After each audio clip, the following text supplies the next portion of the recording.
오늘은 두 가지 사건이 있습니다. 하나는 성전 정화 사건이라 불려지고 성전을 청소하는 주님께서 유월절 올라가셔서 성전 청소하는 사건 하나와 그 다음에 그에 따른 표적을 구하는 유대인들에 대해서 하나님께서 예수님께서 어떤 표적을 보이시냐면 내가 이 성전을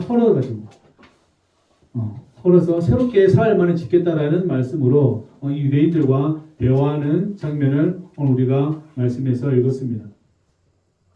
여러분 사순절 잘 지내고 계시죠? 사순절 잘 지낸 줄로 믿습니다. 지금 잘하고 계신데 3월 31일까지 잘 여러분들이 시간들을 보내시기를 주의 이름으로 부탁을 드립니다. 오늘 우리 예수님께서는 성전 정화 사건을 통해서 유대인들이 뿐만 아니라 많은 인간들이 그러니까 예수를 믿는 모든 사람들에게까지도 하시는 말씀 중에 하나가 뭐가 중요하냐?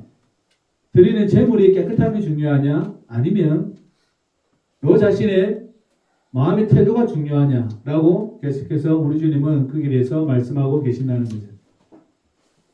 우리가 잘 아시는 것처럼 가벨과 아인 사건이 있습니다. 예물을 드렸습니다.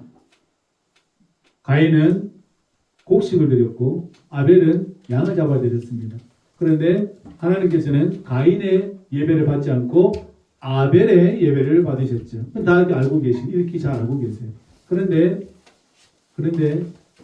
가인은 자신이 얼굴이 붉어지는 장면을 보게 되었습니다. 믿음이 있는 사람이라면 하나님께서 나의 예배를 받지 않으셨다 라고 하면 얼굴이 붉어져야 합니까? 하긴 만약에 얼굴이 붉어져야 된다면 부끄러워서 얼굴이 붉어져야 합니다. 근데 가인은 부끄러워서 얼굴이 붉어진 게 아니라 성이 나서 화가 치밀어 올라서 분노가 치밀어 올라서 얼굴이 붉어졌다라는 거예요. 그러니까 태도에 문제가 생기는 거죠. 하나님께서 동생의 예배를 받고 나의 예배를 받지 않으셨는데 왜 그러시지라고 분이 올라오는 게 아니라 뭐가 올라와야 돼요? 부끄러움이 올라와야 되죠. 왜 하나님은 나의 예배를 받지 않으셨을까? 그게 믿는 자가 정상적으로 생각해야 될 마음인 거죠. 근데 가인은 반대로 합니다. 자기 안에 뭐가 올라와요? 화가 올라와요. 그러니까 얼굴이 붉어지는 거죠. 그래서 하나님께서 말씀하시는 거예요. 왜 네 얼굴이 붉어지냐? 이렇게 말씀하신다는 거예요. 하나님께서 저와 여러분들에게 요구하시는 그 예배가 하나님께서 받지 않으셨다 그러면 누가 당황해야 합니까? 내가 당황을 해야 되죠. 그런데 내가 당황을 하는 게 아니라 가인은 도리어 하나님께 뭘 내요? 화를 내고 있다는 거예요. 지금 오늘 이 6월절에 예수님께서 이 예루살렘에 올라가니까 그 성전에서 기가 막힌 일들이 벌어집니다. 어떤 일이 벌어지냐면 비둘기 파는 사람, 소 파는 사람, 양 파는 사람, 그것을 돈으로 바꾸는 사람 막 이렇게 하고 있다는 거예요. 선뜻 이해가 잘 안 가죠. 왜 안 가냐면 그냥 왜 저렇게 거기서 사지? 내가 집에서 고향에서 들고 가면 될 텐데 그죠? 남주에서 예를 들어서 저기 서울까지 내가 들고 가면 되잖아요.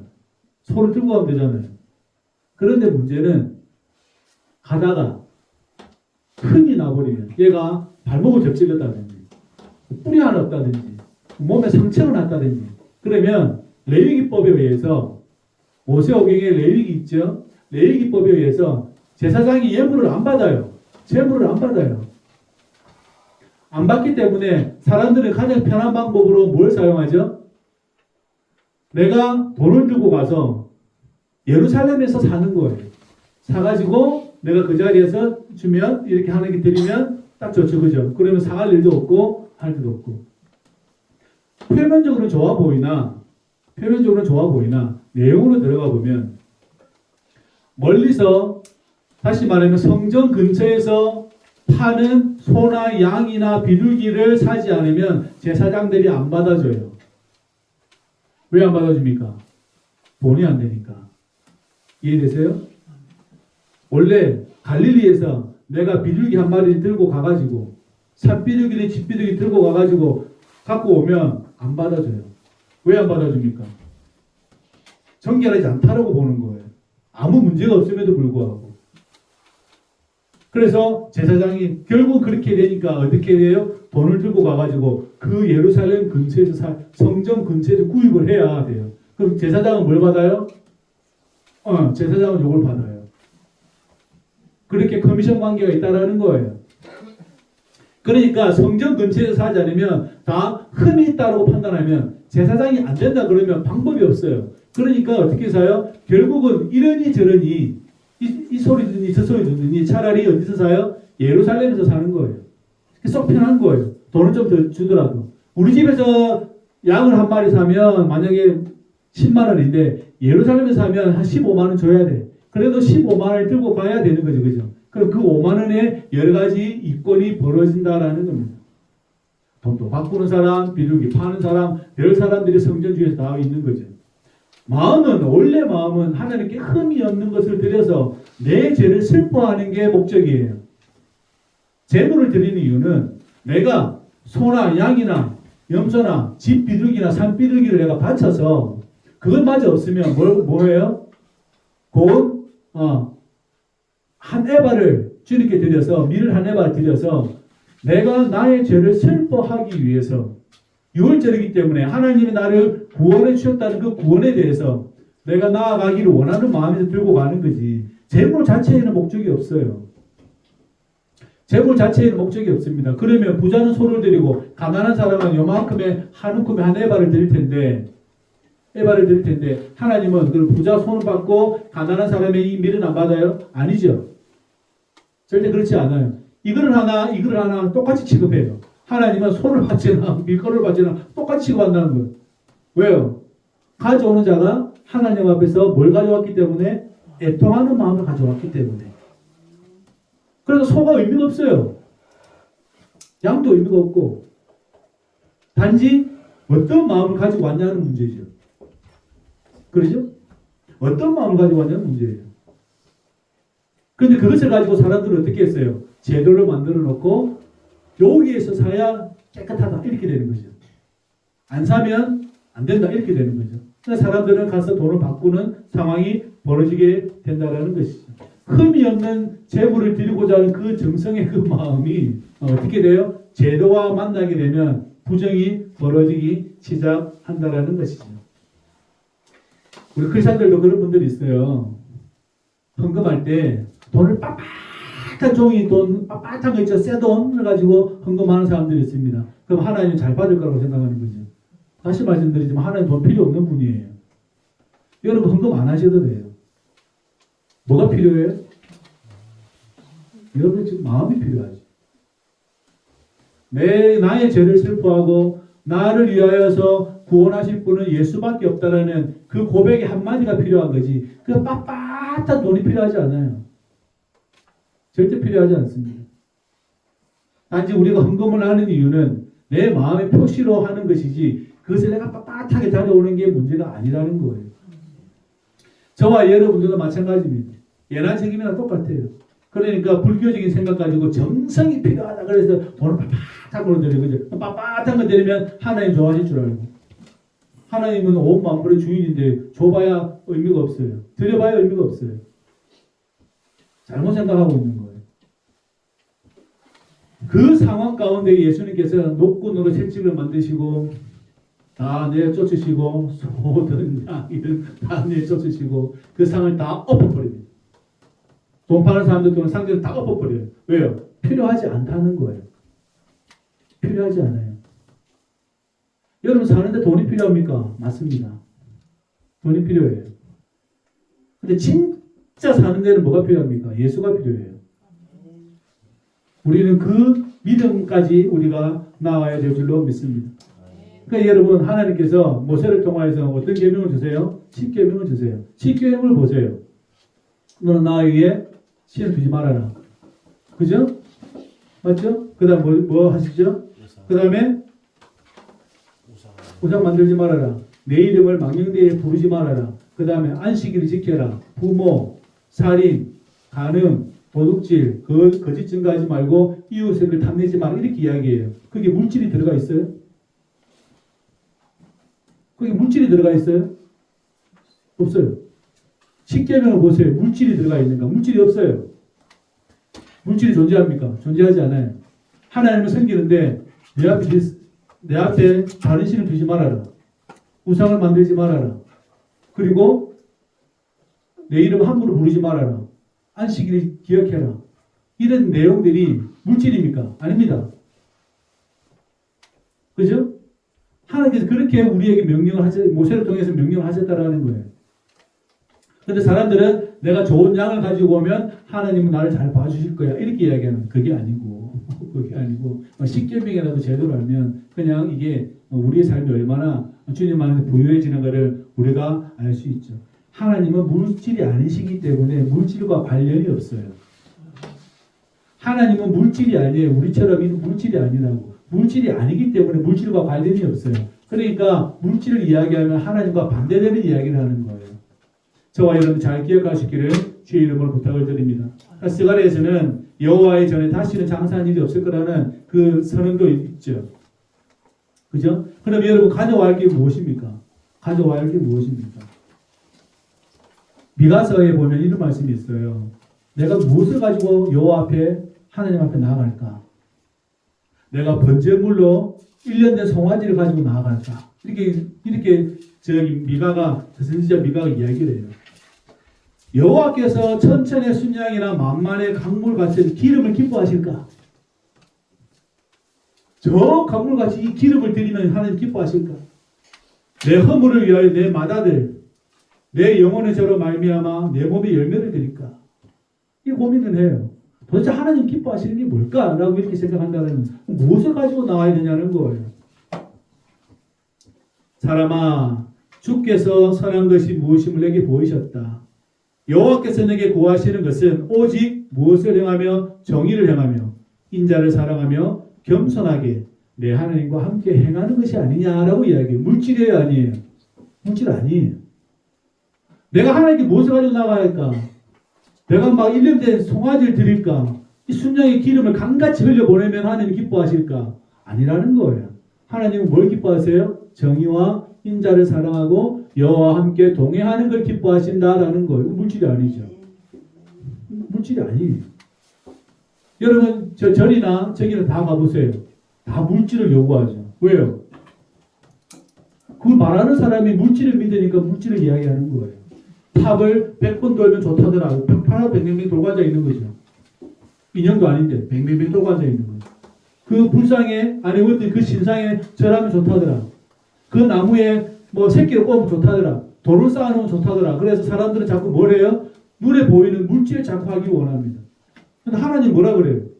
이 미가 선지자는 뭐라고 이야기합니까? 내가 무엇을 가지고 나가지? 정의를 행하고 인자를 사랑하고 여호와 하나님과 내가 동행하는 것이 하나님 기뻐하는 것이다라고 이야기한다는 거예요. 예수님도 마찬가지예요. 너희들 소 갖고 오지 말고 양 갖고 오지 말고 제발하고 하나님 앞에 나와 정의를 선을 사랑하고 여호와 동행하는 것을 사랑해라 라고 이야기하시는 거죠. 이 사건이 이렇게 벌어지는 거예요. 저와 여러분들도 예배 때 나올 때마다 꼭 한번 생각해 볼 수 있기를 주의 이름으로 축복합니다. 내가 무엇을 가지고 나가야 합니까? 무엇을 가지고 나가니까? 많은 11조를 가지고 나와야 됩니까? 아닙니다. 많은 감사 한번 가지고 나와야 돼요? 아니에요. 절대 아니에요. 저는 단 한 번도 여러분들에게 헌금 설교를 한 적이 없습니다. 왜 그렇습니까? 하나님은 물질이 아니니까. 물질이 아니니까. 여러분들이 하나님 앞에 나올 때 내가 어떤 것을 가지고 나와야 할까? 꼭 한번 생각하셔서 내 마음에 필요한 것들이 무엇인지 물질이 아닌 하나님께 무엇을 내가 바라는 건지 저와 여러분들이 생각하며 주의 이름으로 부탁을 드립니다. 그러니까 시편 116편에는 내게 주신 은혜를 내가 무엇으로 보답할까? 이렇게 이야기해요. 그러니까 뭐라고 이야기하냐면 내가 구원의 잔을 들고 여호와 이름을 부르며 여호와의 백성 앞에서 하나님께 소원하면서 내가 갚을 것이다. 이렇게 이야기해요. 구원의 잔을 들고 감사하며 그 자리에 나오는 거죠. 예배가 무엇입니까? 감사한 거예요. 감사한 거예요. 한 주간 여러분 하나님 안에 잘 살았잖아요. 우리는 어디도 갔다 왔잖아요. 그죠? 건강하게 잘 지내고 뿐만 아니라 예배 드리고 이것이 감사죠. 구원의 감사를 들고 주님 앞에 나오는 거예요. 근데 이 예배가 어떤 예배입니까? 하나님 감사합니다라는 우리 감리교 기본 예배 지침에 감사 성찬 예배라고 명명이 되어 있는 거예요. 감사. 다시 말하면 한 주간의 감사, 구원의 감사를 들고 내가 성찬을 하며 주님 앞에 예배 드리는 것을 감사 성찬 예배 이렇게 표현하는 거예요. 감리교 교단에 명시화되어 있어요. 모든 사람 주님 앞에 나올 때 구원의 감사를 들고 나와야 돼요. 예수님 안에서 내가 구원받았다. 예수님 안에서 내가 부활의 권능에 참여하게 되었다. 이것을 저와 여러분들이 그것을 늘 들고 나와야 된다는 거예요. 이것이 얼마나 중요한지를 저와 여러분들이 잘 알 수 있기를 주의 이름으로 부탁을 드립니다. 그죠? 왜냐하면 하나님은 물질이 아닙니다. 감사가 물질이 아니잖아요. 감사가 물질인가요? 물질 아니에요. 감사는 물질이 아니에요. 영적인 거예요. 저와 여러분들이 그렇게 가져올 수 있기를 주의 이름으로 부탁을 드립니다. 여호와의 산에 오른 자가 누굽니까? 질문해요. 손이 깨끗하고 마음이 청결하고 뜻을 허탄한 데 두지 아니하는 사람 이렇게 이야기하는 거예요. 여호와의 거룩한 이 산에 설 자가 누구입니까? 라고 질문했을 때 그 질문의 대답이 그렇다라는 거예요. 손이 깨끗하고 마음이 청결하고 허탄한 데에 그 뜻을 두지 아니하는 자가 여호와의 성소에 설 수 있다라고 말씀하고 있다라는 거예요.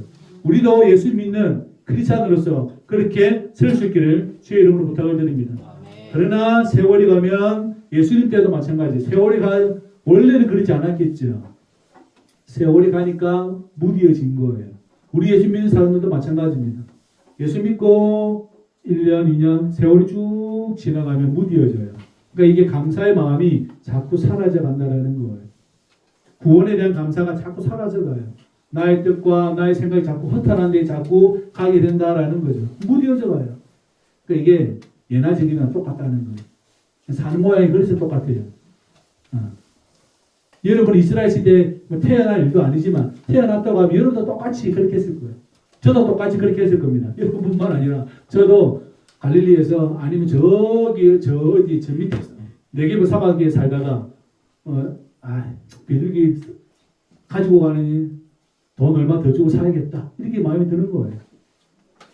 내가 하나님께 구원의 감사가 있으면 내가 가야겠다 이런 마음이 들지 않고 때가 되었으니 절기가 되었으니 그렇게 된다라는 거예요.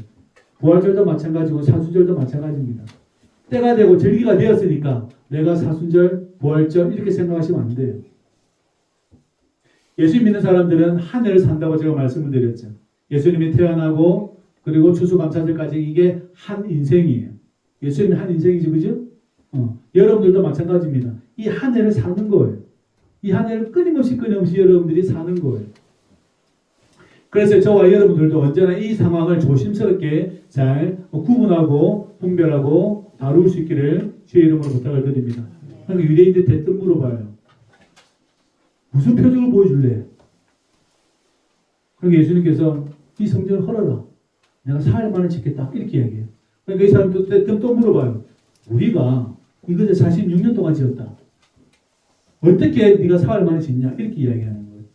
그러니까 우리 주님께서 뭐라고 이야기하시죠? 자기 육체를 가리켜 말씀하세요. 그러니까 제자들이 12절 보세요. 죽은 자 가운데서 살아나신 후에 제자들이 그걸 기억했다는 거예요. 그때는 알았어요? 몰랐어요? 몰랐어요. 제자들도 몰라요. 왜 몰라요? 비밀이거든요. 내가 장로들과 대제사장들과 서기관들과 바리새인들에게 내가 죽임을 당하고 사흘 만에 내가 다시 살아날 것이다 라고 말씀하셨는데 제자들도 못 믿어요. 놀랍죠, 그죠? 예수님의 부활이 안 믿겨진다니까요. 안 믿겨져요. 분명히 말씀하셨거든요. 안 믿겨져요. 그러니 유대인들은 믿겠어요? 다른 사람도 안 믿는데 예수님의 제자라고 다른 사람들도 안 믿는데 그 근방 있는 사람들이 믿겠냐고요? 안 믿죠. 이상한 소리 하는 거죠. 정신병자 취급하듯이 아니면 뭐요? 참남하도다. 신성모독죄로 늘 생각하고 있게 되는 것이죠. 표적을 보여달라 그래요. 그러니까 그 말이 무엇이에요? 그 말 자체에 믿음이 없다. 다시 말하면 하나님을 믿는다고 하는데 성전에서 지금 여러 가지 성경 정화 사건이 벌어졌어요. 당신 이 행동에 표적을 보여달라는 거예요. 지금 이 하는 행동에 비둘기 다 내쫓아버리고 소나양을 다 내쫓아버리고 돈을 다 엎어버렸어요. 다 엎어버렸어요. 유대인들도 알아요. 이것이 잘못됐다는 거예요. 맞죠? 잘못된 걸 알아요. 그러고 나니까 저런 행동을 하는 사람은 선지자밖에 없거든요. 그러니까 당신의 표적을 보여달라고 이야기하는 거예요. 다시 말하면 하나님이 계신지를 보여달라는 거예요. 누가 누구에게 지금 뭘 보여달라고 그래요? 말이지 안 맞죠? 이해되세요? 평생 태어날 때부터 하나님을 알고 하나님께 모세오경을 읽고 토라와 케투빔과 네비임을 읽던 사람들이 예수님에게 와가지고 하는 말이에요. 표적을 보여달라는 거예요. 이 표적이 뭐예요? 하나님께서 살아계시다라면서 보여달라는 거예요. 그러니까 결국은 이 사람들도 믿고 있다, 안 믿고 있다? 안 믿고 있다는 뜻이에요. 안 믿고 있다는 뜻이에요. 여러분, 우리가 믿는 가운데서 자꾸 표적을 구하는 사람들 있죠. 그 사람은 안 믿는다는 뜻이에요. 왜요? 보면 믿겠다는 거거든요. 보면 믿겠다는 거예요. 자기가 뻔히 지금 숨을 쉬고 있음에도 불구하고 보면 믿겠대요. 이게 안 보이는 거예요. 저와 여러분들이 이러한 고백이 우리 안에 일어나지 않기를 바랍니다. 하나님 저에게 표적을 보여주세요. 이미 다 보여주셨어요. 이미 다 보여주셨어요. 여러분들에게 다 보여주셨어요. 단지 저와 여러분들이 믿지 않을 뿐이지. 하나님이 유대인들을 다 보여주셨어요. 단지 그들이 믿지 않으실 뿐이지. 믿지 않으니까 누구를 보내셨어요? 하나님께서 예수님을 보내셨어요. 그래도 안 믿어요. 방법 없어요. 그래도 안 믿는 방법이 없어요. 우리가 예수 그리스도를 믿는 이유는 무엇입니까? 우리가 예수 그리스도를 통하여서 하나님께서 우리를 부활의 삶으로 우리를 부르셨다. 그리고 그것을 우리는 믿습니다. 그죠? 근데 이것이 앞뒤가 바뀌면 안 돼요. 이게 앞뒤가 바뀌면 안 돼요. 그래서 부활은 여러분 우리가 생각하는 부활도 아니고, 그죠? 우리가 바라는 부활도 아니에요. 우리가 원하는 부활은 하나님께서 원하는 부활이에요. 하나님께서 원하는 새로운 삶이에요. 그렇기 때문에 전혀 우리의 것이 아니기 때문에 우리는 그것을 소망하는 거예요. 내가 상상하거나 내가 원하는 부활이라면 안 하시는 게 나아요. 안 믿는 게 나아요. 그러나 내가 원하는 부활도 아니고 내가 바라는 상상의 부활도 아니라 하나님에 의해서 전적인 부활이기 때문에 저와 여러분들은 예수 그리스도 안에 있는 거죠. 이것이 전도되어지면 안 된다는 것이요. 그래서 십자가의 도가 멸망하는 사람들을 어리석다라고 표현하는 겁니다. 그래서 유대인들이 보니까 어떻게 하냐면 하나님께서 이 사람들의 이 십자가를 통해서 그리스도가 죽었다는 이야기는 유대인들에게는 불편해요. 메시아는 십자가에서 죽으면 안 돼요. 왜냐하면 나무에서 죽는 자는 저주를 받았다고 유대인들은 생각합니다. 그리스도가 십자가에서 죽으면 안 돼요. 그러니까 마음이 안 가는 거예요. 사도 바울도 안 가는 거예요. 그리고 헬라인한테는요. 무슨 신이 십자가에서 죽고 끝이야? 이렇게 되는 거죠. 헬라인이라고 그러시면 그리스인을 말하는 거죠. 다시 말하면 1 더하기 1은 2라고 생각하는 사람들이 헬라인이에요. 1 더하기 1은 2라고 생각하는 사람들이 헬라인이에요. 원래 하나님의 이 사유는 1 더하기 1은 2가 아니라고 이야기하는 분들이에요. 아까 여러분 아브라함 보셨죠? 이 아들을 나에게 바쳐라. 번제물로 바쳐라. 이렇게 이야기하니까 아브라함이 어떻게 하죠? 하나님께 아들을 바치죠. 그죠? 아들을 바칩니다. 이게 히브리적인 사유예요. 안 되는 거는 헬라인에 가진 사람들은 안 돼요. 할 수가 없어요. 어떻게 해요? 난 못합니다. 이렇게 되는 거예요. 그러니까 믿음이 어떻게 해요? 요구되어지는 거죠. 아브라함은요, 믿음이 그것에 대해서 그 요구에 대해서 승낙할 수밖에 없죠. 1 더하기 1은 2라고 보지 않아요. 그러니까 여러분 우리 안에도 그러한 삶의 기준, 공부를 할 때는 1 더하기 1은 2라고 외워야 합니다. 그러나 삶을 살아갈 때는 생명은 1 더하기 1은 2가 아니에요. 그렇기 때문에 우리는 생각을 잘 해야 한다라는 것입니다. 그죠? 그러니까 헬라인들이 보기에는 1 더하기 1이 2라고 생각하는 사람들은 도대체 신이 자기들 제우스처럼 번개를 다스리고, 그죠? 천둥을 다스리고, 바다를 다스리고, 물과 구름과 비를 다스려야 하는 신이 어째 나무 위에서 죽었냐? 이렇게 되는 거예요. 그러니까 못 믿는 거죠. 그게 무슨 신이냐? 이렇게 되는 거고. 유대인들은요, 그건 그리스도는 그렇게 저주받은 분들이 아니야. 이렇게 나오는 거예요. 그래서 못 믿는 거예요. 예수님을 못 믿어요. 왜 그렇습니까? 부활하신 예수님을 만나 뵙지 못했기 때문에. 그러니까 여러분, 사도 바울이 다메섹 도상에로 가다가 부활하신 예수님을 만납니다. 사울아 사울아 네가 어찌하여 나를 핍박하냐? 왜 나를 믿는 이 많은 크리스찬들을 핍박하고 죽이고 감옥에 보내는데 열심과 정성을 다하냐? 그러니까 사도 바울 그때 사울이죠. 주여 당신이 누구십니까? 라고 물어봐요. 그러니까 예수님께서 뭐라고 말씀하시냐면 네가 핍박하는 예수다 이렇게 얘기해버려요. 그러니까 이제 사도 바울이 사람이 획 돌아버리는 거예요. 그리고 그 눈에 비늘이 있어서 앞이 보이지 않는데 아나니아 선지자를 통해서 그 눈이 띄어졌을 때 사도 바울이 그 즉시로 뭐라고 이야기하냐면 예수가 그리스도라고 이야기해요. 예수가 그리스도라고 이야기해요. 금방까지 핍박이 사흘 전에는 핍박하던 사람이 사흘 후에 한 말이 예수는 그리스도라고 이야기합니다. 무엇을 받기 때문에 그렇습니까? 부활하신 예수 그리스도를 만났기 때문에 그렇습니다. 이 사람 머리로는 그러면 안 돼요. 거리낌이에요. 거리낌. 스칸달론 이 나를 넘어지게 한 돌뿌리라는 뜻이에요. 이 돌뿌리인데 예수가 근데 그 본 예수가 돌뿌리가 아니라 나의 온 생을 다해서 달려가야 할 목표가 되어버린 거예요. 저와 여러분들도 그렇게 주님의 그 부활의 삶을 우리가 믿음 가운데 살아갈 수 있기를 주의 이름으로 부탁을 드립니다. 여러분 그러니까 제자들이 예수님이 부활하신 후에야 비로소 그 기억이 돌아온 거예요.